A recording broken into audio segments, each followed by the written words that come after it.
lumalapit, di man karapat-dapat sa kabanalan mo.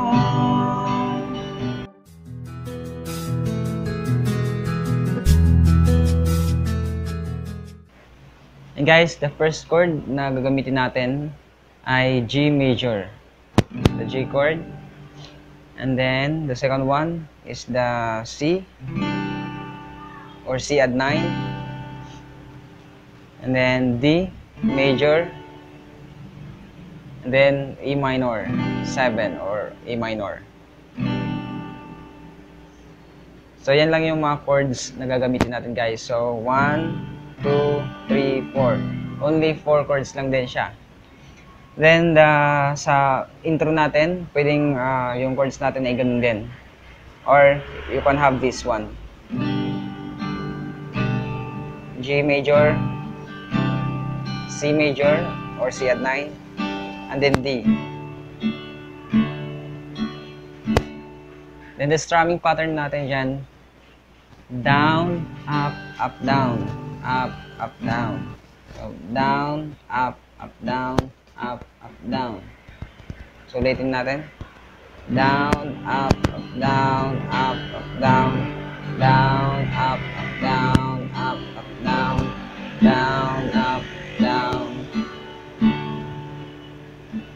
Sa atin mo, Jesus, ang puso ko, kasalanang nagawa laban sa'yo.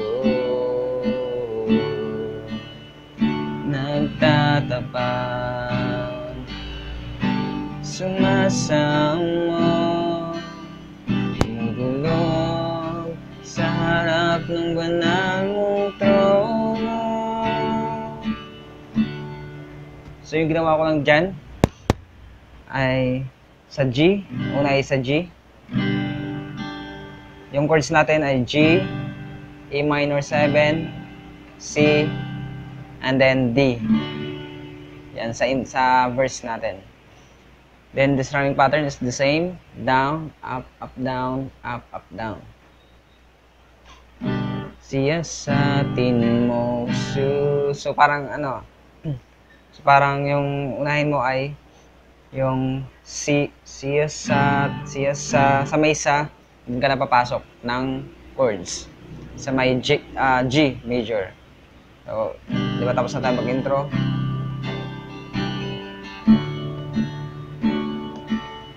Siya sa atin mo, Jesus. Tapos E minor 7, ang puso ko. Tapos then the C add 9, kasalanang nagawa laban sa'yo. Then nagtatapat, ganun din. Nagtatapat, so doon na sa may tatapat. Nagtatapat, sumasamo, mudulog sa harap ng banal mong trono. So, ganyan yung sa verse natin. Then, going to chorus, yung chords natin dyan ay G, C add 9, D, and then G, tas back to C, D, E minor 7, C add 9, and then D, and then G. Yan, so maraming chords. So, ipapakita ko sa inyo kung paano. So, ayan, sa chorus na tayo. Lumalapit, di man karapat-dapat sa kabanalan mo. Biyaya at kawan, kapatawaran sa'yo ay nakamtan ko, o aking Jesus. So sa chorus, pagdating sa chorus ay G. So sa G na yung chorus natin. Then the strumming pattern dyan ay down, down, up, up, down, down. So, yun na yung strumming pattern natin dyan pagdating ng chorus. So, bali ganito yung mangyayari. Lumalapit, up, down, down. Di man karapat-dapat sa kabanalan mo. So, doon sa may di man karapat-dapat ay dalawang down lang sa C. Lumalapit. Tapos dalawa sa C at 9. Karapat-dapat. Dalawa din sa D. Tapos and then G. Mo. Tapos doon na magkukompleto sa G. And then biyaya at kawan. Dalawa din. Tapos B, dalawa. Kapatawad. Tapos dalawa din sa A minor. Kompleto na pala sa A minor. 7. Ay nakamtan ko aking Jesus. Doon sa ay nakamtan ko. Dalawa sa C. Ay nakamtan ko aking Jesus. Dalawa sa C at 9. Dalawa sa D. And then, sa G ay kompleto na siya. So, let's repeat sa pinakauna. Intro muna tayo.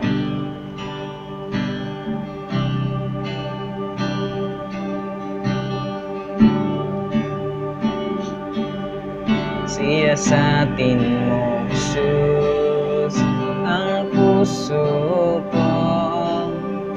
Kasalanang nagawa laban sa'yo, nagtatapat, sumasamo, lumulunod sa harap ng banal mong trono, lumalapit, di man karapat-dapat sa kabanalan mo. Biyaya at kawan, kapatawaran sa'yo,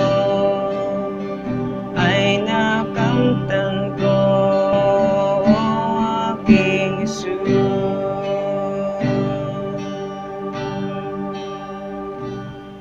I hope guys na-bless kayo sa kanta na yon at sa ginawa kong tutorial na to. And guys, thank you so much for your watching. And I hope guys na ilalike nyo yung video na to. And then, you'll subscribe to my channel para maka-update kayo guys sa mga susunod kong video na i-upload. And then, para din mas ma-motivate pa ako na gumawa din ng video. Then you can request anytime na pwede kayo mag-comment sa baba. And then, mag-request kayo ng song or worship song, Tagalog or English. And then, gagawin ko yan ng tutorial. And guys, thank you so much. See you in my next video. God bless you.